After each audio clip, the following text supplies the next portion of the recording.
Hello and welcome back or welcome to the channel. I'm Loudguns and today I'm going to be kicking off a few videos looking at how we've been approaching supply or die. As I said in my last proper vid, where I had a little bit of a moan about the queue simulator gameplay, there's a risk that if you choose to adopt a trading approach to this event, buying and selling the cargo required, that you end up depriving yourself of a lot of fun. So in this and a couple of other vids I've got planned, I'm going to be looking at ways we've been sourcing the various commodities that don't require standing around in a line. For this one, we're going to take a good old-fashioned kill and loot approach. If this sounds good to you, then grab a cup of tea while I roll the intro, then let's get into it.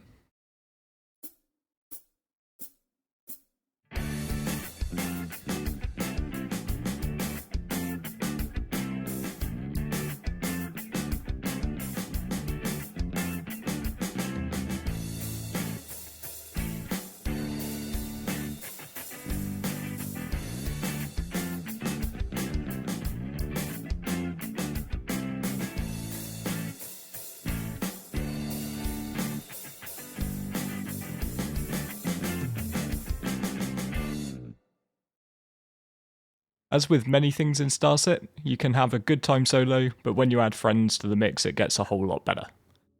To start with, I'll take a look at how you can approach things on your own, but then we'll roll into examples of some of the org events and operations that we've run centered on supply or die.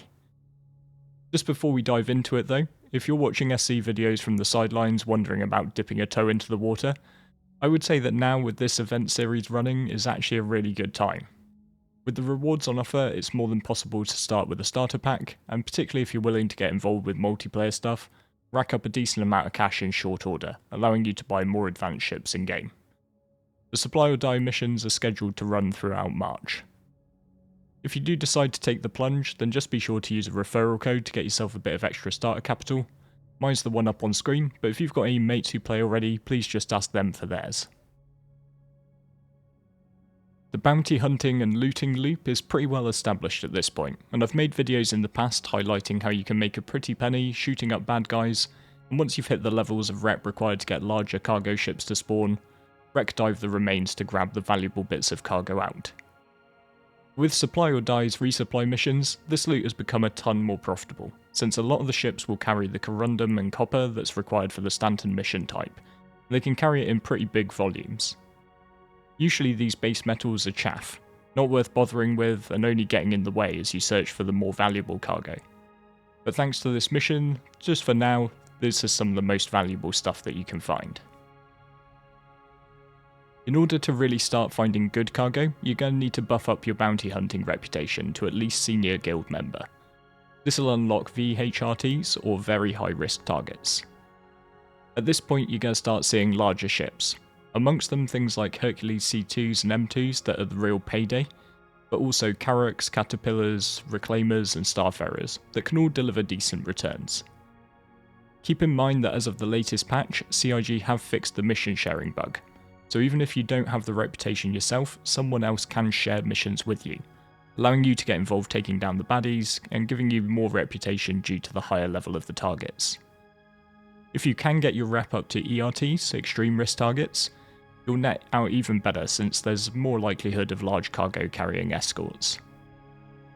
If you don't have the time to grind out this rep and you aren't averse to a little bit of criminality, then Vaughn missions are also a good source of cargo ships, and the grind to the higher levels is nowhere near as severe.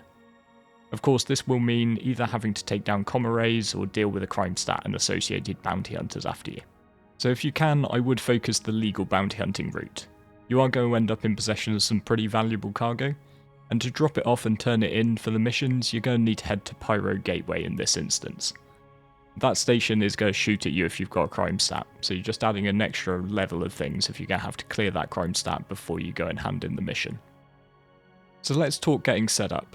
So for soloing this, you would want something that can both pack a punch in PvE combat, and carry a decent amount of cargo. You're going to find boxes of all shapes and sizes, and nothing is more painful than staring at a bunch of 32 SCU crates that you can't make off with. My ship of choice is going to have to be the RSI Connie Taurus. 4 size 5 guns under pilot control and a cargo hold capable of carrying 174 SCU. The only real downside here is that due to a slightly older grid, the Taurus can only take a max of 2 of the largest 32 SCU crates. so if we come across more and don't have any mates to back us up, we will end up leaving loot behind. Still, it's a solid amount. I've upgraded the pilot weapons to attrition 5 laser repeaters. These are really good for PvE given their higher DPS than the Galderines that come stock. The slower projectile speed they have is their main drawback, and it's what puts a lot of PvPers off using attritions, but against NPCs this shouldn't hurt as much. In terms of personal gear, I always recommend a set of armour and a gun. Since you'll likely end up moving that high value cargo, you don't want to get caught unable to defend yourself if pirates decide they like the contents of your hold. Stock up on the other essentials like med pens, ammo and sustenance as well of course. But most importantly, don't leave your tractor beams at home. They are absolutely essential to this since otherwise you're not going to be able to shift the cargo. I would equip both the handheld pyro multi-tool with tractor beam attachment, but definitely make sure that you've got a max lift 2-hander, since the multi-tool version isn't going to lift anything over a 16 SCU crate. So if you're all set up, then it's time for the shooting to begin. Grab a VHRT or ERT from your contract manager's bounty hunter tab and away you go. Keep in mind that moving cargo in 0G is way easier than on the surfaces of planets. So if you see a mission for the asteroids of Yella in Crusader, or a weapons testing site above one of Hurston's moons, then prioritise that. If you happen to have ERTs and VHRTs unlocked, I'd even prioritise a VHRT, the lower of the two, if it is in a 0G environment. You're just going to stand a better chance of getting good loot. And do remember that trigger discipline is really important. You want to soft death your targets rather than making them go pop and fully explode. Once you've got the shields down and the target hull is nice and red, consider firing in bursts until you get that pop, and cease fire on that target as soon as you see it downed. Make sure that you take the main target and all of its escorts down before you attempt to loot anything. For legal bounties, there's not a time limit, so I do tend to work in order of danger. Relatively, more agile and heavy hitting targets like other Connies or Corsairs are worth prioritising over lumbering ones like C2s and Reclaimers that are going to struggle to land shots on target. If you do find particularly promising ships, but in a surface bounty, things like when you see the C2s, it can be worth dragging them out of atmosphere into space. A lot of the moons have really thin atmospheres, and it doesn't actually take too long to goad the enemies to face you up in 0G, mitigating the risk that they hard death when they hit the ground and making the cargo far more accessible. So if you've got your targets soft deathed, it's time to work out if there are any goodies on board. Switch to scanning mode with V for Victor to get in nice and close. Within a few hundred meters is ideal. Then hold down your left mouse button to perform a scan. You'll need to switch one of your MFDs to scanning and use the tabs to navigate to cargo. This is the last tab to populate with data. And note that if you don't get at least a passenger show up, it's probably a dud scan and you should try again or just go and have a look. You can then scroll through, looking in particular for that copper or corundum, with which we were looking to complete the mission. Although a bit of quantanium never hurts either. Not every ship is going to be filled to the brim with the good stuff, so you might have to go through a few missions before finding what you're looking for. You're getting decent money from the bounties themselves anyway, and it sure beats standing in a queue. On average, I found something worth stopping for every 2 to 3 missions though. Having established that this is a ship worth looting, get in nice and close so that you don't have to give yourself repetitive strain injury sending the boxes over to your ship, then EVA across and open it up. You may have to yank some of the worthless cargo out of the way to make room to get the good stuff out. Just yeet it away clear of the entrance to avoid jumbling it with your valuables. I tend to try and get most of the boxes I'm looking for out before returning to my ship to lock it in place when I'm doing this solo, just to reduce the amount of time I spend going back and forth to my ship. And this also helps with telling how best to fit it all into your ship without wasting space. Once you've got a decent haul in your cargo hold though, you're going to want to make sure you drop it off. Keep in mind that you don't have to fill your cargo hold to the absolute brim. You are going to be moving on to other contracts where you're going to be shooting stuff, and that stuff tends to shoot back.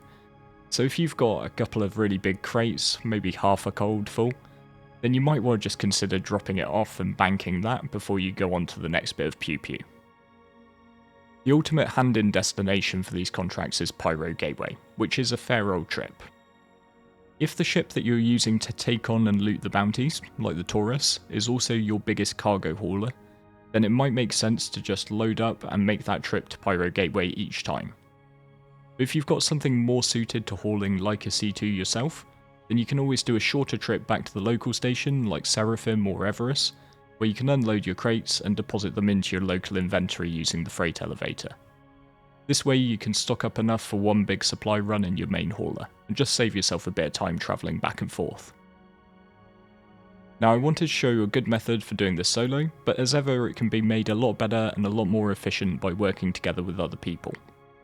On a small scale, even just adding one person to the mix, flying a supporting cargo hauler behind you, is a huge improvement. This allows you to take far more cargo from the wrecks, and means that you're not left crying over all the 32 SEU crates of copper and corundum that you left behind. And if you can add a couple more, then you'll greatly speed up taking down the bounties and getting the cargo unloaded from the wrecks. Within our org and community Frontier Consolidated, we love to run events and operations focused on taking these ideas and dialing them up another notch. So we've now run multiple nights with full combat wings taking down targets while Logi crews descend to pick up the cargo, freeing combat to leapfrog ahead to take down the next targets. It's a whole lot of fun, and by working together you don't have to leave a single box behind. If you'd ever like to get involved with stuff like this, just head on over to our Discord via the link down in the video description. There's absolutely zero pressure to join our org, we just want to give people a taste of what proper multi-crew gameplay has to offer. So once you've got enough cargo, it's time to head over to Pyro Gateway to turn it in. If you've been stocking up enough for a larger cargo haul, then I would highly recommend grabbing yourself an Argo Atlas, as it will really speed up the process of loading your cargo ship. Particularly since you may well have a lot of smaller 1, 2 and 4 SEU crates, which can otherwise just be a pain to move quickly.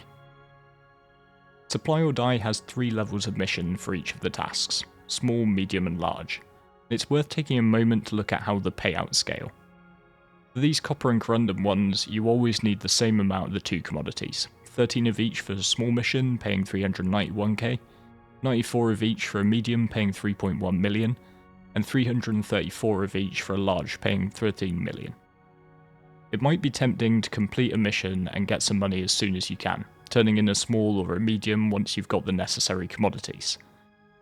However, if you break down the payouts, you can see the AUEC per SEU of cargo, with the large missions paying far more per SEU than the medium, and the medium paying more than the small. So if you want to maximise your financial returns, you are way better off saving up your cargo for a large mission. One caveat to this, the rewards aren't only financial, and by completing missions for one of the factions, you will also unlock ship paints. So make your decision here just based on the rule of cool or which of these factions you like the most in the lore. If you are purely interested in the paints and couldn't care less about the money, then completing more of the smaller missions is actually better. Also, if you're the one turning in the mission, don't forget to share with your mates. You might have to do some accounting to split the payouts fairly, particularly if different people contribute different amounts of the cargo, but while the payout from the mission will split, the points from the rep don't. Just be a bit careful, if you turn in the mission for Citizens for Prosperity while your friend has already done some work for Headhunters, you can accidentally set them back, so just make sure you're either aligned or you're not sharing. Also, don't worry about having the exact amount of cargo for the mission. If you oversubmit, it will effectively just give you some change, with the excess boxes getting broken down into different sizes in your inventory at the station. So I hope you enjoyed the vid and that you're having a lot of fun with Supply or Die. Honestly, since there are so many different ways to approach these missions, and since they reward group gameplay, they've been a really great driver to get out there and do a bunch of different loops. So next time we're going to be heading out in the mole to mine some tin and ice in Pyro for even greater payouts. So if you want to stay tuned for when that goes live, just give that subscribe button a little tickle. With all that said, thanks very much for watching all the way to the end, and I look forward to seeing you next time.